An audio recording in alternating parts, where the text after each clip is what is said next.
Hello everyone, welcome back to my class. And today through this video we are going to start a new chapter of your economics textbook, that is chapter number 2, People as Resource. And this chapter discusses how the population is an asset for the economy rather than a liability. So basically this chapter is all about people and how they can be utilized in a nation. The chapter People as Resource briefs student on how the population turns into human capital when there is a scope for investment that is met in the form of either medical care or education or even training and facilities. So finally the chapter also deals with how human capital is the stock of productive knowledge and skilled embodied in them. And this chapter will definitely help you to understand the resources and its important. And as you already know, there are three types of resource you have already covered in your previous classes. The first is natural, and then we have man-made resource, and the final resource is the human resource itself. And this chapter will help us to understand the importance of one of these resource, which is human resource. So basically, people as resources is a unique way of looking at economic value of the population. Means the kind of population a country possesses. किसी भी देश की जितनी भी जनसंख्या है उनकी economic value, आर्थिक वैल्यू क्या है, वो बताने में ये चैप्टर हेल्प करेगा. And the ability of people to engage in activities which produce goods or give services makes them useful members of the economy as well. Means the kind of population exists in a nation can be channelized towards the production of either goods or the generation of services, or even making them the useful members of the economy of any nation. And they contribute to economic growth as well. किसी भी देश की जो जनसंख्या होती है वही उनके इकोनॉमिक ग्रोथ में अपना कॉन्ट्रीब्यूशन देती है. And this chapter of your NCERT text book, chapter number 2, people as resource, explores the concept of human capital and how investment in human capital can contribute to the economy.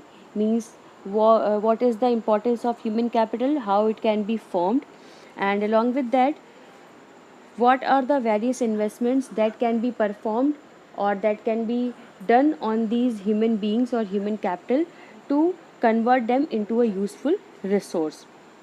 And it also looks at the role of education and health in determining the quality of the population. Means you will get to know how much education and health is important for improving the quality of a population and making them a better asset for their nation. It also looks at different economic activities and tries to understand the issue of unemployment as well. Means the different kinds of economic activities that are performed in any economy and the issues of unemployment that also exist in the economy.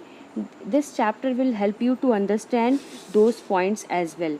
And producing goods or even giving services makes them useful members of the economy. Even no matter how educated you are, how qualified you are, if you are working and contributing towards your nation, आप जितने भी पढ़े लिखे हैं कम या ज़्यादा, अगर आप अपने काम के थ्रू कुछ भी लेवल ऑफ इनकम जनरेट कर रहे हैं और अपने नेशन को कंट्रीब्यूट कर रहे हैं, that means you can be regarded as an asset for your nation.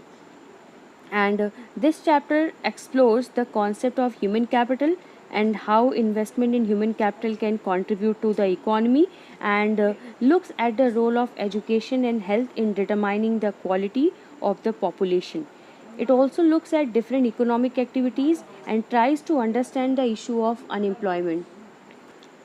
So let's get started with the description of this chapter, and let us understand the importance of human resource on various grounds and aspects, and along with the kind of efforts and investments that can be performed on them to improve them and to channelize them in a perfect manner. People as resource. So let's have an overview of the chapter.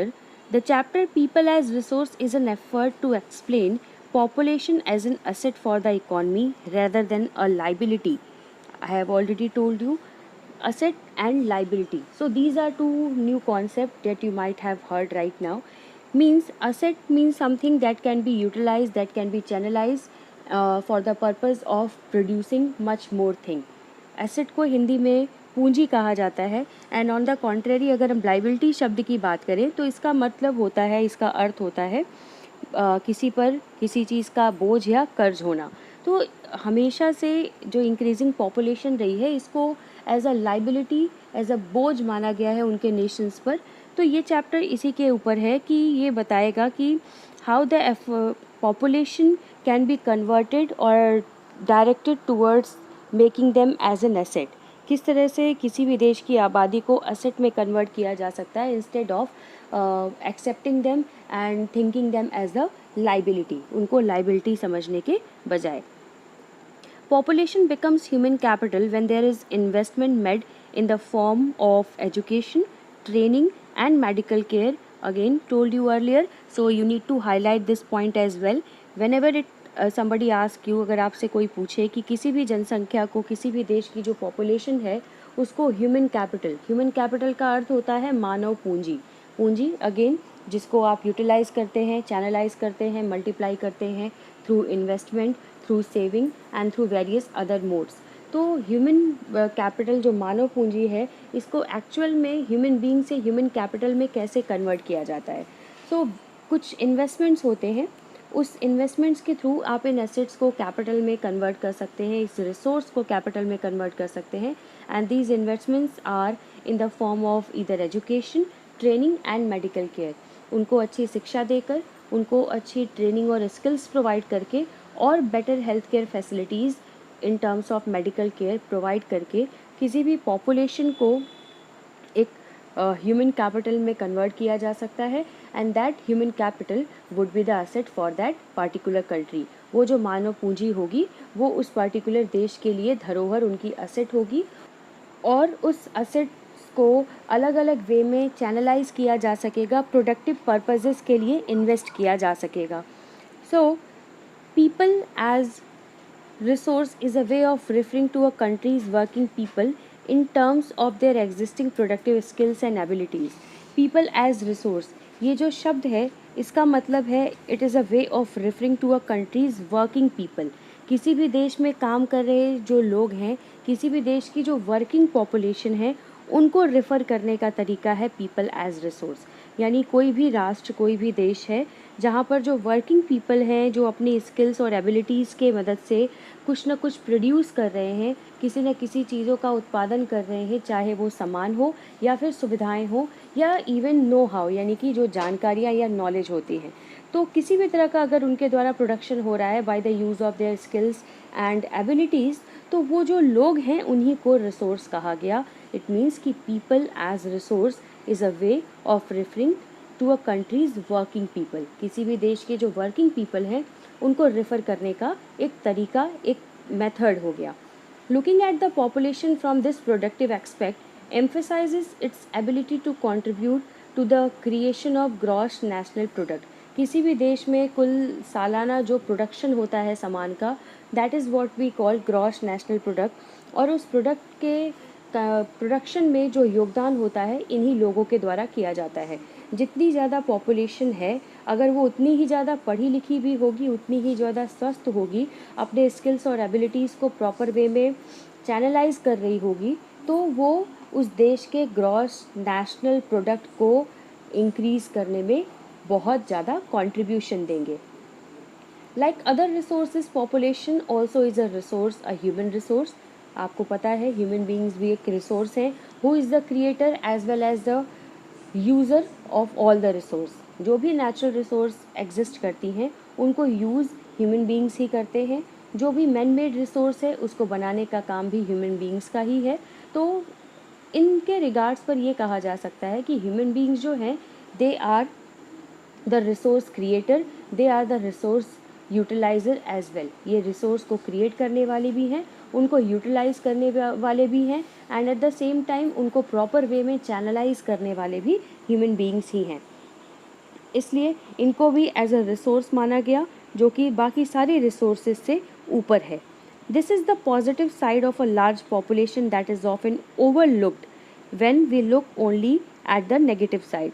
Considerably, only the problems of providing the population with food, education, and access to health facilities.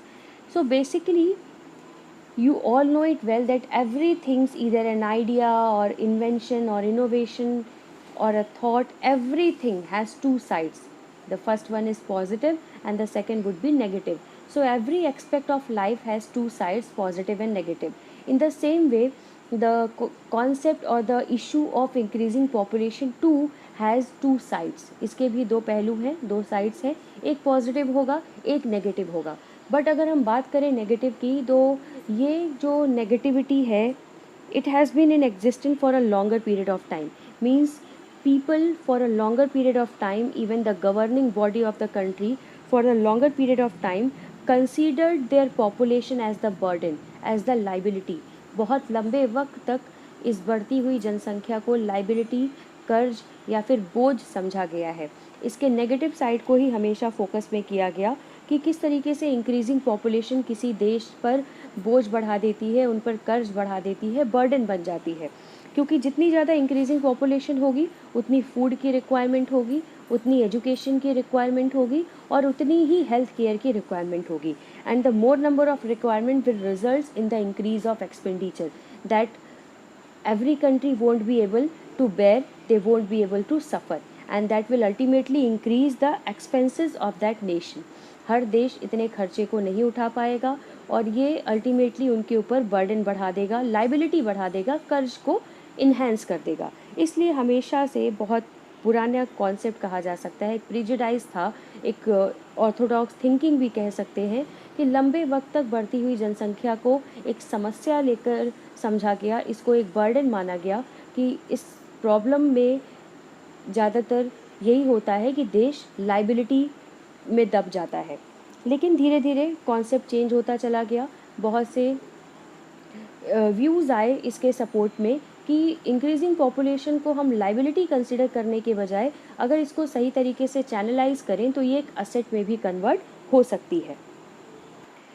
And using the term people as a resource is a new way or is a new method of showing the positive side of a large population. इन लोगों को resource कहकर refer करना, population को resource कहकर refer करना एक positive side हो गया इस एक्सपेक्ट का कि जो इंक्रीजिंग पॉपुलेशन किसी भी नेशन की है. When the existing human resource is further developed by becoming more educated and healthy, we call it human capital formation. That adds to the productive power of the country, just like physical capital formation. That is an important point. You can highlight it and at the same time that has to be noted as well. कहा गया मानव पूंजी का निर्माण, human capital formation, ये कैसे होता है? जब किसी भी देश की जो एग्जिस्टिंग पॉपुलेशन है, जितनी भी जनसंख्या एक पर्टिकुलर पीरियड ऑफ टाइम पे है, अगर उस पर हेल्थ और एजुकेशन की फैसिलिटीज़ उन पर लगाई जाए, उनको इन फॉर्म में एक्सपेंसेस उन पर किए जाएं, तो वो रिसोर्स जो है ह्यूमन कैपिटल यानी मानव पूंजी में कन्वर्ट हो सकती है. और जो ये पूरा प्रोसेस होगा, आप जब उन पे हेल्थ, एजुकेशन, ट्रेनिंग और स्किल्स के माध्यम से जो इन्वेस्टमेंट करेंगे और इस प्रोसेस से जब वो ह्यूमन बीइंग से ह्यूमन कैपिटल में कन्वर्ट हो जाएंगे, इसी प्रोसेस को ह्यूमन कैपिटल फॉर्मेशन कहा गया, यानी कि मानव पूंजी का निर्माण. आप मानव को कैसे पूंजी में कन्वर्ट कर सकते हैं? आप उन पर इन्वेस्ट करके, निवेश करके उनको पूंजी बना सकते हैं. वो निवेश किस टर्म में होगा? कोई डायरेक्ट मॉनेटरी टर्म नहीं है. आपको उनको बेटर एजुकेशन के फॉर्म में उन पर इन्वेस्टमेंट करना है, आपको बेटर हेल्थ केयर के फॉर्म में इन्वेस्टमेंट करना है, स्किल्स और ट्रेनिंग के फॉर्म में इन्वेस्ट करना है, और वही ह्यूमन बीइंग ह्यूमन कैपिटल में कन्वर्ट हो जाएगी, मानव पूंजी बन जाएगी. और इसी प्रोसेस को ह्यूमन कैपिटल फॉर्मेशन कहा जाता है. जैसे कि आपका फिजिकल कैपिटल होता है, यानी कि आपके जो पैसे होते हैं मल्टीप्लाई होते हैं जब आप उसको इन्वेस्ट करते हो, या उन अपने एसेट पर, अपनी प्रॉपर्टीज़ पर जब कोई निवेश या इन्वेस्टमेंट आप करते हैं, जिस तरह से आपकी प्रॉपर्टी दुगनी दाम से बढ़ जाती है, महंगी हो जाती है और ज़्यादा एक्सपेंसिव हो जाती है, तो इसको फिज़िकल कैपिटल फॉर्मेशन कहा जाता है. इसी तरीके से ये ह्यूमन कैपिटल फॉर्मेशन है. जब ह्यूमन बीइंग्स और ज़्यादा स्किल्ड, ट्रेंड और क्वालिफाइड हो जाए और ज़्यादा डेवलप्ड हो जाए, then it is called as human capital formation. And investment in human capital through education, training, medical care yields a return just like investment in physical capital. जिस तरीके से आपको रिटर्न मिलता है फिज़िकल कैपिटल में निवेश करने पर, जिस तरीके से आप अपने प्रॉपर्टीज़ पर, अपने शेयर्स पर, अपने बॉन्ड्स पर और बैंक वगैरह में इन्वेस्ट करते हैं, तो उससे जैसे आपको रिटर्न मिलता है, हाई रेट ऑफ इंटरेस्ट मिलता है, प्रॉफिट मिलता है, उसका जो प्राइस होता है वो दुगना 3 गुना बढ़ जाता है, मल्टीप्लाई हो जाता है। इन द सेम वे जब आप ह्यूमन बीइंग्स पर इन्वेस्ट करेंगे तो जो ह्यूमन कैपिटल फॉर्मेशन होगा ये भी आपको उसी फिज़िकल कैपिटल की तरह ही अच्छा मुनाफा देगा, अच्छा रिटर्न देगा. This can be seen directly in the form of higher incomes earned because the higher productivity of the more educated or the better trained person as well as the higher productivity of the healthier people. और इसको आप आसानी से ऐसे देख सकते हैं कि अगर आप एक कंपैरिजन करें between a healthy person and N unhealthy person and at the same time between a illiterate person and highly educated person, या फिर एजुकेटेड और हाईली एजुकेटेड पर्सन में भी अगर आप डिफरेंशिएट करेंगे तो जो हाईली एजुकेटेड पर्सन होगा उसका जो इनकम होगा वो भी हाई होगा in comparison to less educated and in comparison to even uneducated. तो इस तरीके से आप पता लगा सकते हैं या कंपेयर कर सकते हैं कि जो व्यक्ति ज़्यादा पढ़ा लिखा है, जो ज़्यादा स्वस्थ है, ज़्यादा ट्रेंड और क्वालिफाइड है, वो ज़्यादा अच्छी पोस्ट, अच्छी सैलरी और अच्छी इनकम जनरेट करेगा और ज़्यादा रिटर्न देगा. ऑन द कॉन्ट्रेरी जिन पर एजुकेशनल, मेडिकल केयर और हेल्थ केयर, ट्रेनिंग और स्किल्स द्वारा इन्वेस्टमेंट कम किया गया है या नॉमिनल किया गया है, वो रिटर्न भी उसी तरीके से कम और नॉमिनल ही देंगे. So that's how we can understand the importance of these capital as well as the investment that can be made on this capital. Now let's have a look at the given box above. India's green revolution is a dramatic example of how the input of greater knowledge in the form of improved production technologies can rapidly increase the productivity of scarce land resources. तो आपने green revolution, हरित क्रांति के बारे में सुना होगा. हरित क्रांति इसी ह्यूमन कैपिटल फॉर्मेशन का ही रिजल्ट है. इसमें MS स्वामीनाथन का नाम आता है. तो वो अपने नॉलेज के वजह से, अपने स्किल्स और ट्रेनिंग और नो हाउ यानी कि जानकारियों की मदद से वो सक्सेसफुल हुए एक HYV सीड्स को डेवलप करने में, उनकी नई ब्रीड को डेवलप करने में, जिससे जो एग्रीकल्चर सेक्टर की प्रोडक्टिविटी है, उनका जो टोटल उत्पादन यानी ईल्ड है वो बहुत ज़्यादा बढ़ गया. तो ये कैसे बढ़ा? क्योंकि जिस व्यक्ति के द्वारा बढ़ा वो ट्रेंड, क्वालिफाइड और एजुकेटेड था और उसने अपनी इसी स्किल्स का इस्तेमाल किया for the sake of the development of the nation and he succeeded too. उसको सक्सेस भी मिली. और यही रिजल्ट है कि स्कैर्स यानी वो लोग जिनके पास लिमिटेड लैंड रिसोर्स हैं, लिमिटेड पीस ऑफ लैंड है, even they are able to produce much more quantity in comparison to the people who are having sufficient amount of resource but with the lack of these technologies. So by the use of modern farming methods and techniques, by the application of these inputs and HYV seeds resulted in the multiplication of agricultural yield. That is all possible because of the better human capital. It was all because of the investment made in the form of education, healthcare and training that MS Swaminathan was able to do much more in the field of agriculture sector and has helped the farmers as well in increasing their productivity and profit too.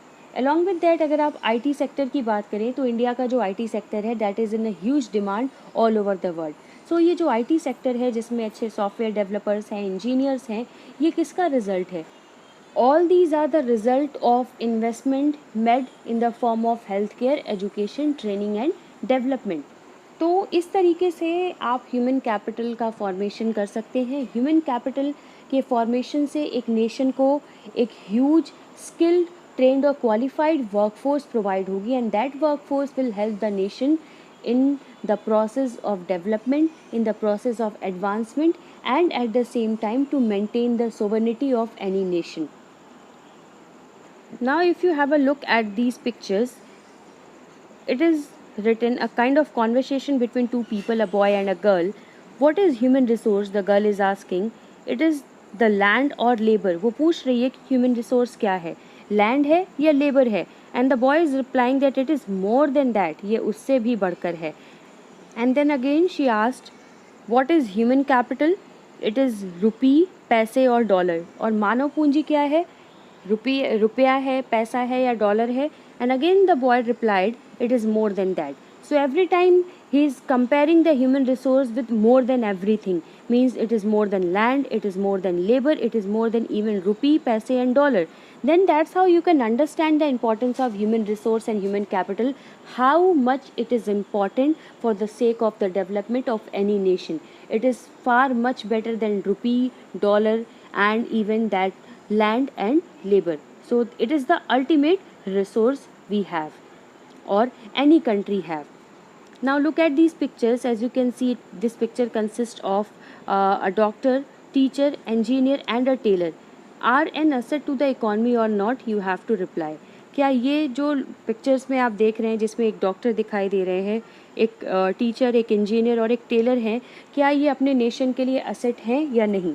तो हमने पढ़ा था people as a resource में कि उनको resource के रूप में कंसिडर किया गया, दोज हु आर वर्किंग, जो अपने स्किल्ड और एबिलिटीज़ का इस्तेमाल करके वर्क कर रहे हैं, some level of income generate कर रहे हैं, they can be considered as an asset. और यहाँ पर if you look at this profession, they too make earning by the use of their professional skills. ये लोग भी अपनी अर्निंग बनाते हैं अपनी प्रोफेशनल स्किल्स का यूटिलाइजेशन करके, इस्तेमाल करके. टेलर अपनी टेलरिंग स्किल्स का इस्तेमाल करता है, इंजीनियर, डॉक्टर और एक टीचर अपनी एजुकेशन का यूज़ करके, उन स्किल्स का यूज़ करके सर्विसेज देता है.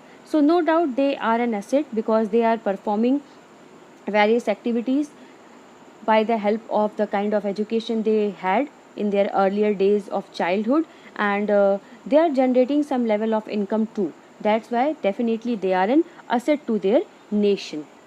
And not only do the more educated and the healthier people gain through higher incomes, society also gains in other indirect ways, because the advantages of a more educated or a healthier population spreads to those also who themselves were not directly educated or given health care.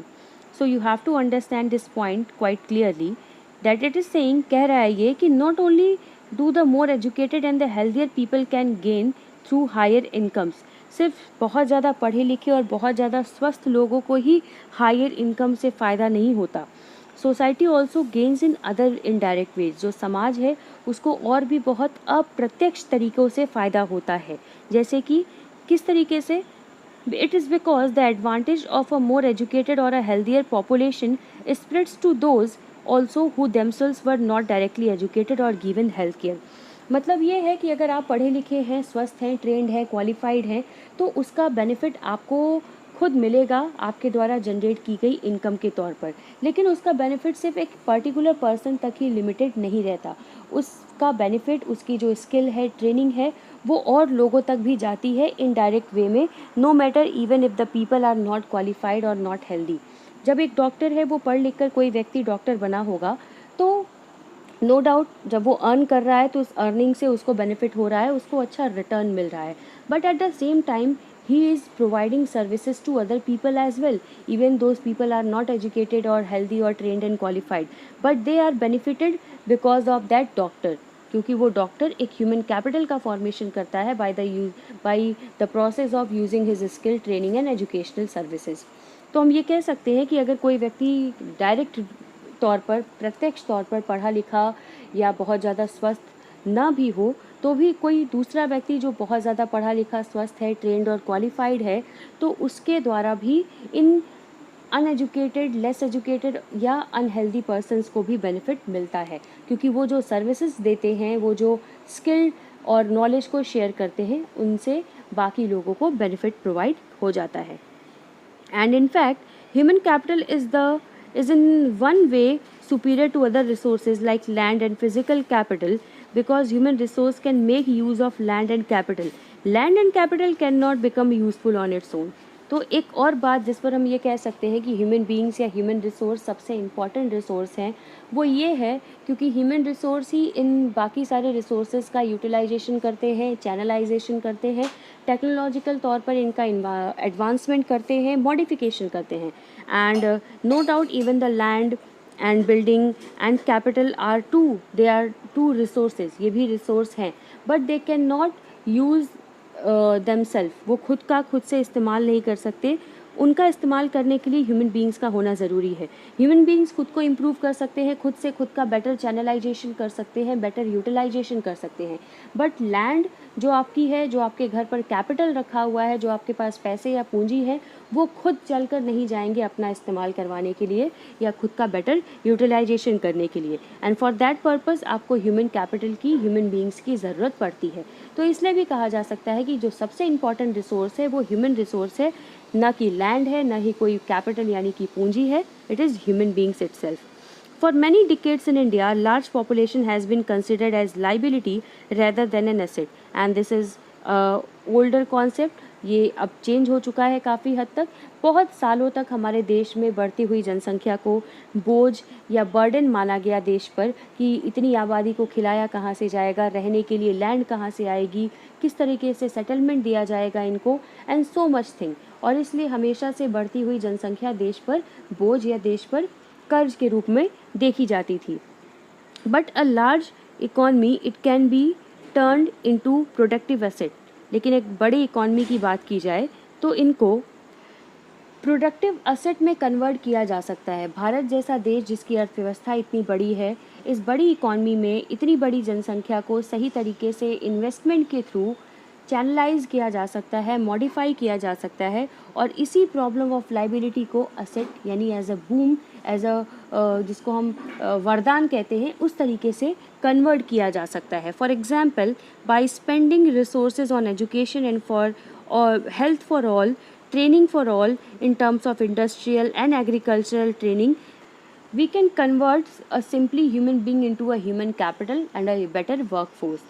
हम अलग अलग training और skills देकर, modern technologies के मदद से उनको नई तकनीक सिखाकर, उनका यूटिलाइजेशन करना सिखाकर, उनको अलग अलग फील्ड में वोकेशनल ट्रेनिंग, वोकेशनल का मतलब होता है व्यावसायिक, कुछ ऐसी पढ़ाई, कुछ ऐसी ट्रेनिंग जिससे उनका व्यवसाय शुरू हो जाए, इस तरह की फैसिलिटीज़ प्रोवाइड करके इन लाइबिलिटी के जो कॉन्सेप्ट हैं उनको ख़त्म किया जा सकता है और उनको असेट में कन्वर्ट किया जा सकता है। और नेक्स्ट क्लास में आप दो ऐसे ही बच्चों की कहानी पढ़ेंगे। एक बच्चा जिस पर ये इन्वेस्टमेंट किया गया और उसने क्या यील्ड दिया या क्या रिटर्न दिया फ्यूचर में, खुद को उसको क्या मिला, उसकी फैमिली और उसके साथ साथ सोसाइटी को क्या मिला। और वहीं आप दूसरे बच्चे की ही कहानी पढ़ेंगे जो उसी के एज का था, अगर उस पर ये इन्वेस्टमेंट नहीं किए गए हेल्थ, मेडिकल केयर और स्किल और ट्रेनिंग के फॉर्म में, तो उसने क्या रिजल्ट प्रोड्यूस किया, कितना यील्ड, कितना रिटर्न उसको मिला, उसकी फैमिली को कितना मिला और सोसाइटी को कितना मिला। Will have a thorough discussion on both these cases of two boys who lived in the same village but going through different channel of living, going through different phases of living, and at the same time one of them got the entire kind of investment and another one got no investment in terms of medical care, health care and training at all. तो इनका case हम पढ़ेंगे सकल और विलास की कहानी। And till then I hope the concept of people as resource is clear to you all. You have understood that how a normal human being, how an individual can be converted into an asset, into human capital, and how that human capital can be used in the form of better workforce for the nation that will further help the nation in the process of development, advancement, and achieving the targets up to the height of sky. Okay, so till then, do revise it well, take care of yourself, and we'll meet in the next class with a story of these two boys, Sakal and Vilas. Thank you so much to all of you.